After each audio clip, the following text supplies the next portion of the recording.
is Longines. Longines watches have won 10 World's Fair grand prizes, 28 gold medals, and more honors for accuracy than any other timepiece. Longines, the world's most honored watch, is made and guaranteed by the Longines Whitnall Watch Company. It's time for the Longines Chronoscope, a television journal of the important issues of the hour, brought to you every Monday, Wednesday, and Friday. A presentation of the Longines Whitnall Watch Company, maker of Longines, the world's most honored watch, and Whitnall, distinguished companion to the world-honored Longines. Good evening. This is Frank Knight. May I introduce our co-editors for this edition of the Longines Chronoscope? Mr. Peter Keyes of the New York Herald Tribune and Mr. William Bradford Huey, editor of the American Mercury. Our distinguished guest for this evening is Mr. Dean Rusk, Assistant Secretary of State. The opinions expressed are necessarily those of the speakers. Mr. Rusk, I believe you've just returned from a fast trip to Japan and Korea, sir. That's correct, monsieur. And I'm sure that our Chronoscope audience will be very much interested in your views. Now, sir, what are the possibilities for a ceasefire in Korea? Well, as a matter of fact, I didn't make this particular trip to talk about a ceasefire, but I think it's fair to say that the prospects for a ceasefire are somewhat better than they have been at any time since the talks started. But I would like to caution Mr. Huey that there still are some very serious and formidable points to be agreed, and I would not want to be in the position of predicting that we are going to see an early ceasefire in Korea. Let's ask you about the crucial one, Mr. Rusk. Have you got any good reason to believe that the communists will agree to any inspection behind their lines in Korea, something that would really guard against a new aggression? We're now in the process of finding that out, Mr. Keyes. We don't know yet, but that's what the negotiation is about at the present time.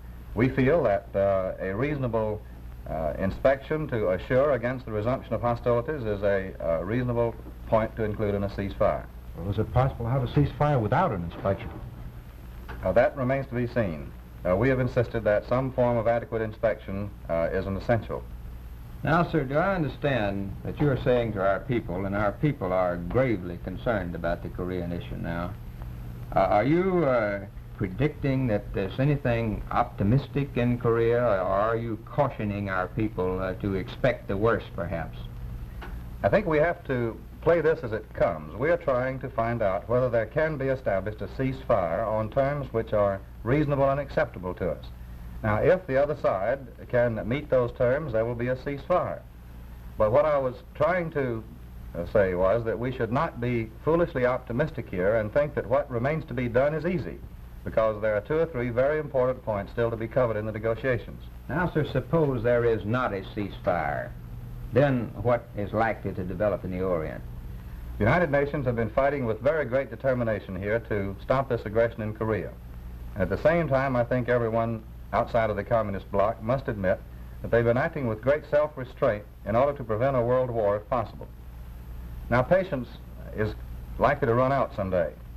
And if there is not a ceasefire or a continuation of a course of aggression, there will be produced a very grave situation. Now, our people have recently, last week, were warned by General Vandenberg, very impressive press conference, and General Vandenberg indicated that our patience seems to be running rather low.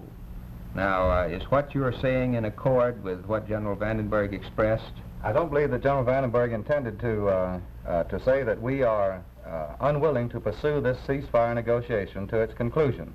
General Ridgway has been faced with a very difficult double job out there. He has been conducting negotiations in the ceasefire, and he's been offering combat leadership to our troops. And he's been doing both in a superb fashion and deserves our support. I'd be interested in one thing, Mr. Rusk. Have you got any good reason why the communists should want a ceasefire in Korea? If you were a communist, would you want a ceasefire in Korea? If I were a communist, which I am not, I'm glad to hear that.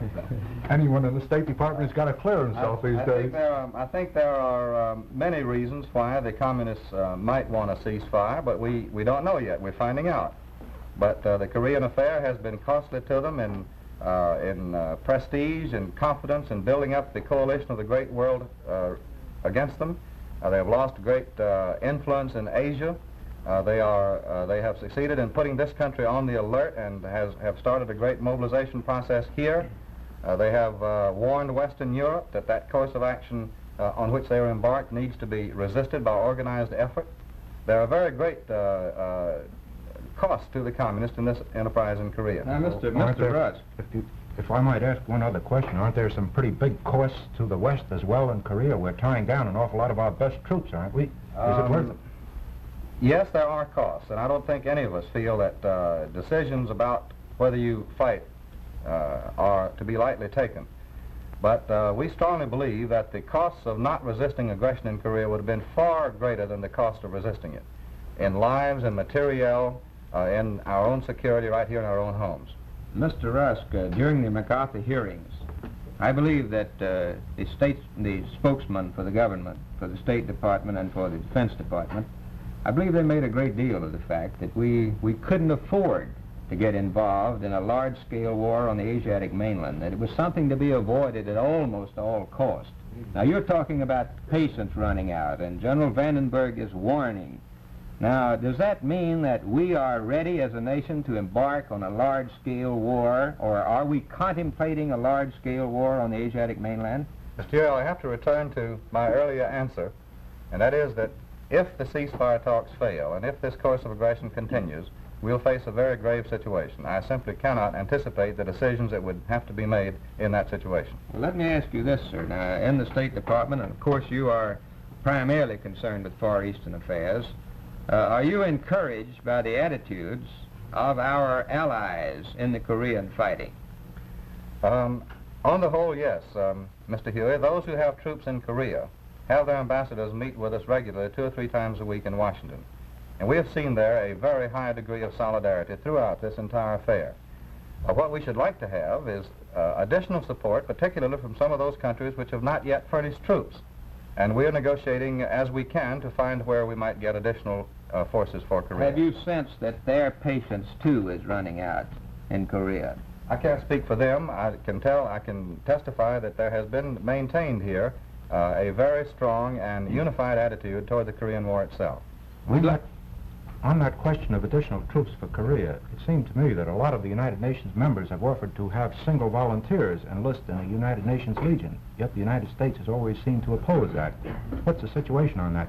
Well, I think by and large our defense people would prefer to have units that are organized by the respective countries themselves, where they would be responsible for their elementary discipline, and where we would not be involved in recruiting and training a great many incidental personnel who would not be effective in combat for quite a long period. Yet you're going to have to occupy Korea for quite a while. You're going to have manpower for that thing. Even if you had a ceasefire, you're not going to get out of Korea for a long time to come. I wouldn't say out of hand, Mr. Keyes, that your suggestion doesn't have in it possibly a good idea. I'm just saying that thus far, the administrative arrangements for dealing with it have not seemed to be practical. Now, Mr. Rusk, are you a policymaker? Are you one of the policymakers in the State Department, sir?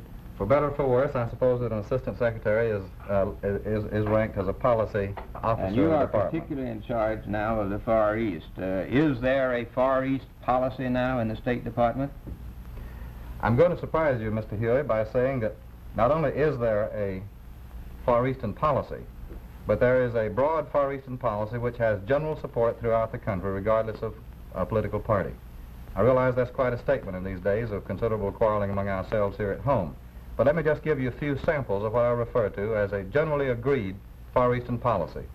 This great peace of reconciliation which we've just signed with the Japanese, the security treaty which we've signed with the Japanese immediately after the peace treaty was signed, the determination to assist Japan in coming back into the world community as a free and equal member under conditions in which they can earn their living, resistance to aggression in Korea, an attempt to deal with aggression in Korea without spreading it into a world war, the recognition of nationalist China, the prevention of Formosa from falling into hostile hands, the non-recognition of Peiping, the support of the nationalist membership in the United Nations, an all-out security commitment to the Philippines, economic, technical, and other types of assistance to the Philippines to help them get their house in order, assistance to the French and Associated States forces in Indochina to try to deal with the military threat to that country, economic and technical assistance to a whole range of new countries in the Far East, to help them get themselves on a working basis. You asked for the question now. Those are some Well, now, samples. that's a very impressive defense, I'll admit, sir.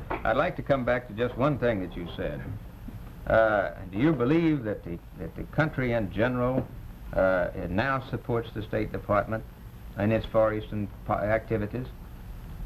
We find, Mr. Huey, that there is a very broad support for these main lines of policy in the Far East that I'm talking about. Do you concede that there has been a great deal of distrust in the country as regards our State Department policy in the Far East? There has been a lot of argument about it, and my prediction is that that argument will continue. But I am suggesting that the principal disagreements have been about certain matters of history, certain points of procedure and technique, but not about the fundamental Are lines you of one of policy. those spokesmen who follows the plan that the State Department, or maintains the position that the State Department has not made any errors in the Far East, or do you concede errors? What's your practice, sir? I don't think anyone ought to claim that errors have not been made.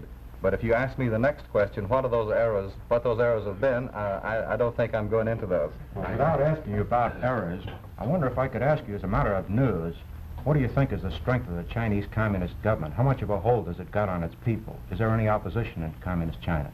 I think during the last year and a half, Mr. Keyes, the Peiping regime has been able to consolidate its control over the key centers of communication in principal cities in China, and that the very vigorous and persistent purge through which they have driven non-communist elements has been effective.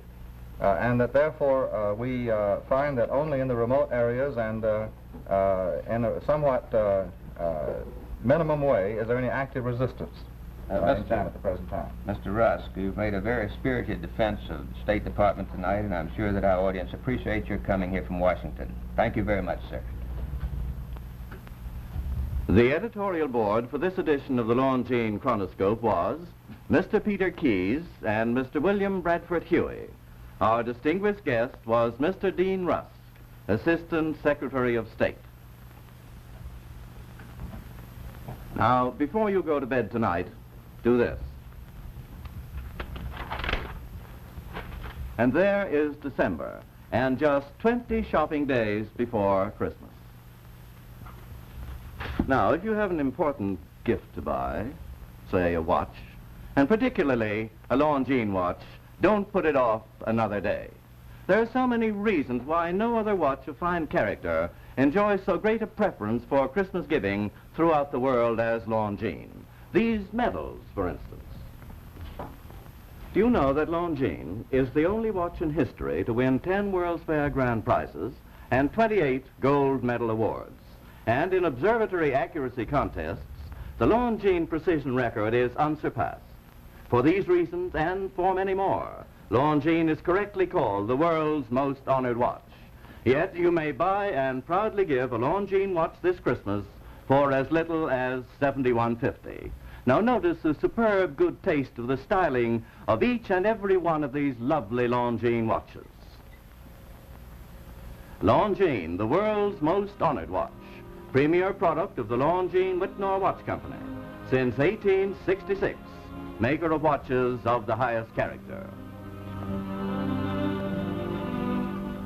This is Frank Knight, again inviting you to join us every Monday, Wednesday, and Friday evening at this same time for the Longines Chronoscope, a television journal of important issues of the hour, broadcast on behalf of Longines, the world's most honored watch, and Whitnor, distinguished companion to the world-honored Longines, sold and serviced from coast to coast by more than 4,000 leading jewelers who proudly display this emblem, Agency for Longines Whitnor Watches.